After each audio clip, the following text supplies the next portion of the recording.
Bismillahirrahmanirrahim. Assalamualaikum warahmatullahi wabarakatuh. Izin memperkenalkan diri, nama saya Anissa Nur Hasanah dari Prodi Pendidikan Agama Islam semester 2. Di sini saya akan mempresentasikan 3 materi yang terdapat dalam mata kuliah Ulumul Quran, yaitu yang pertama mengenai Asbabun Nuzul, yang kedua mengenai Nuzulul Quran, dan yang ketiga mengenai Muhkam dan Mutasyabih. Secara bahasa, arti Ulumul Quran berasal dari kata ulum dan Al-Quran. Ulum sendiri yaitu merupakan bentuk jama dari kata ilmu yang artinya ilmu-ilmu atau sekumpulan pengetahuan. Jika digabungkan menjadi ilmu-ilmu mengenai Al-Quran. Sedangkan secara istilah, menurut Abu Syahbah, ulumul Al-Quran memiliki arti ilmu yang memiliki bahasan yang berhubungan dengan Al-Quran. Bahasan tersebut mulai dari proses penurunan, pengodifikasian, urutan penulisan, kemukjizatan, penafsiran, dan lain sebagainya. Materi pertama yaitu Nuzulul Quran.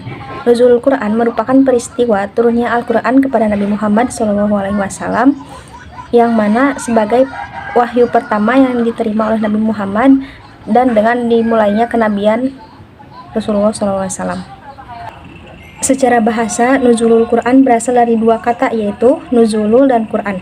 Nuzulul sendiri berarti turunnya sesuatu dari tempat tinggi ke tempat yang rendah, dan Quran merupakan kata yang berasal dari Al-Quran, yaitu kitab suci umat Islam.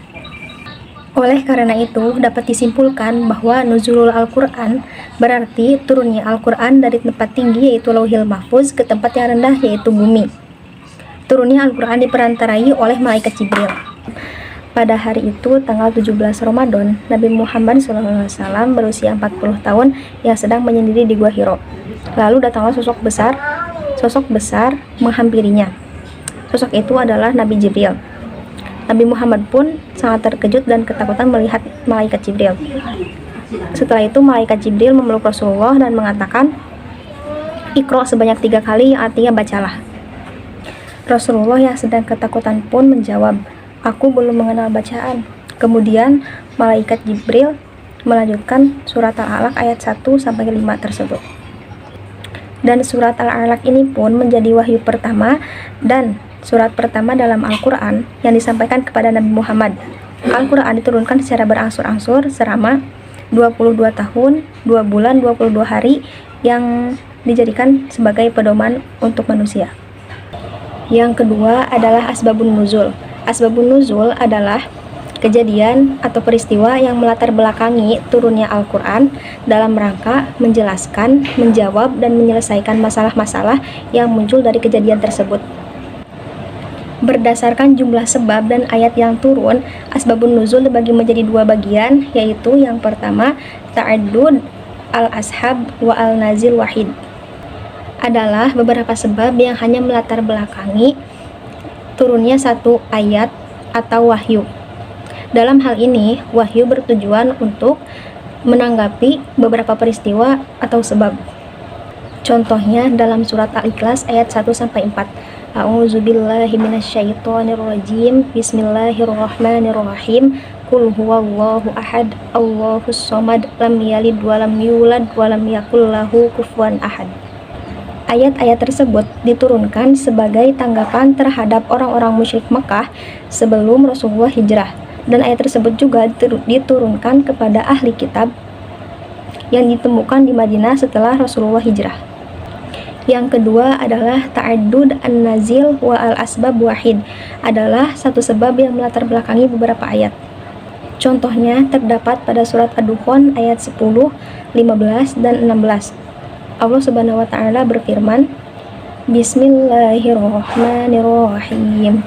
Fartaqib yauma tu'tis sama'u bidukhanin mubin. Inna kashiful 'adzabi qalilan innakum 'aidun. Yauma nabtishul batsyatal kubra inna mu'takimun.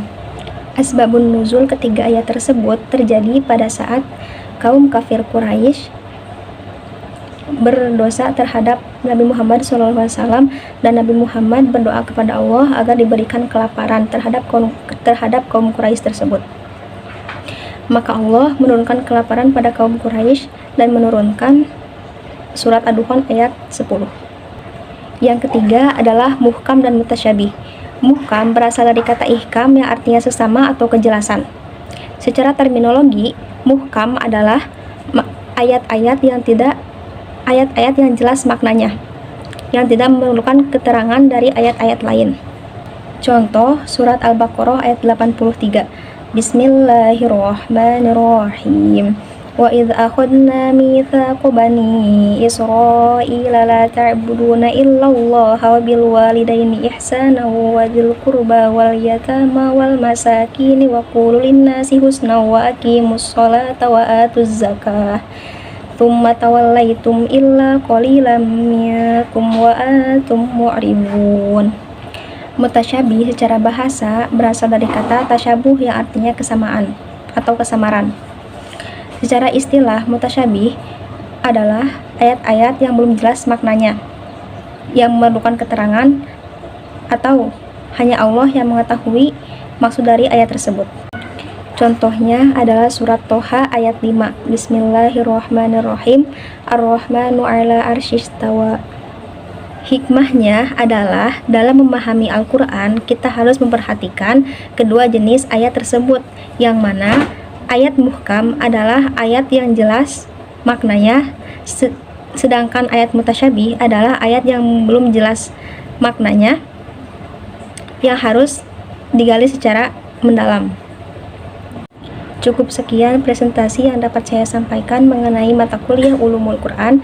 Kurang lebihnya mohon maaf. Wassalamualaikum warahmatullahi wabarakatuh.